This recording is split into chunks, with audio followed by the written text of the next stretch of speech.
अक्सर हम नूडल्स को हक्का नूडल्स या शेजवान नूडल्स के फॉर्म में खाते हैं, लेकिन आज हम रंगीन रसोई में नूडल्स के पकौड़े बनाएंगे। जिसके लिए हम लेंगे 1 पैकेट नूडल्स, चॉप्ड वेजिटेबल्स जिसमें है प्याज, कैप्सिकम, कैबेज और स्प्रिंग ऑनियन के लीव्स, 1 कप बेसन, 2 चम्मच कॉर्नफ्लोर, 1 चम्मच नूडल्स मसाला, स्वाद अनुसार नमक, छोटी चम्मच हल्दी, 1 चम्मच लाल मिर्च पाउडर, 1 चम्मच ग्रीन चिली पेस्ट, 1 चम्मच अदरक की पेस्ट और तलने के लिए हम लेंगे तेल। सबसे पहले हम नूडल्स को बॉईल करके तैयार कर लेंगे, जिसके लिए हमारा पानी उबल कर तैयार है। मैंने नूडल्स को तोड़ दिया है और फिर इसे उबाल रही हूँ।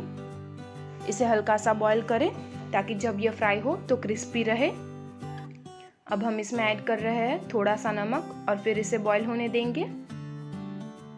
हमारी नूडल्स अब तैयार है। आप देख सकते हैं कि इसे ओवर कुक नहीं किया गया है। अब हम इसे एक छलनी में छान लेंगे और इसे ठंडा होने देंगे। अब हम एक मिक्सिंग बाउल में 1 कप बेसन लेंगे, जिसमें हम ऐड करेंगे 2 चम्मच कॉर्नफ्लोर, हल्दी, लाल मिर्च पाउडर, ग्रीन चिली पेस्ट, अदरक की पेस्ट, स्वाद अनुसार नमक। नूडल्स में भी हमने नमक ऐड किया है तो ध्यान रखें। Noodles masala, capsicum, cabbage, spring onion leaves और प्याज, और सब कुछ हाथों से अच्छे से मिक्स कर लेंगे। आप वेजिटेबल्स अपने टेस्ट के हिसाब से ऐड कर सकते हैं। सारे मसाले जब अच्छे से घुल जाए तब हम इसमें ऐड करेंगे नूडल्स और फिर हम इसे अच्छे से हाथों से मिक्स कर लेंगे। अब हम इसमें ज़रूरत के हिसाब से पानी ऐड करेंगे और इसका बैटर तैयार कर लेंगे। पतला बैटर मत बनाइएगा, ध्यान रखें इसे थोड़ा थिक रखें जिससे इसके पकौड़े आसानी से बन सके। ज़रूरत के हिसाब से पानी ऐड करेंगे। इस तरह आसानी से बैटर के बॉल बनने चाहिए। अब हम तेल गरम होने के लिए रख देंगे।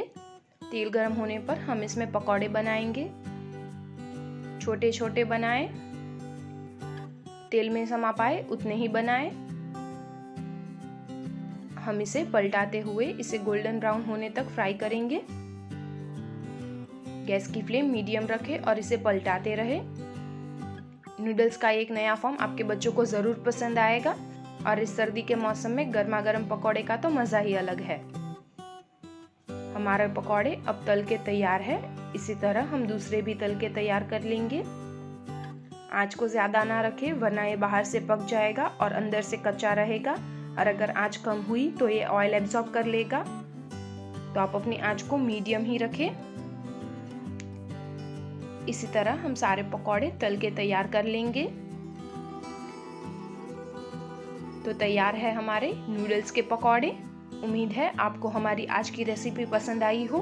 तो अगर आपको हमारा वीडियो पसंद आया हो तो प्लीज़ इसे लाइक और शेयर करें और हमारी चैनल को सब्सक्राइब भी करें। हमारे नए वीडियोस की नोटिफिकेशंस पाने के लिए बेल आइकन प्रेस करना ना भूलें।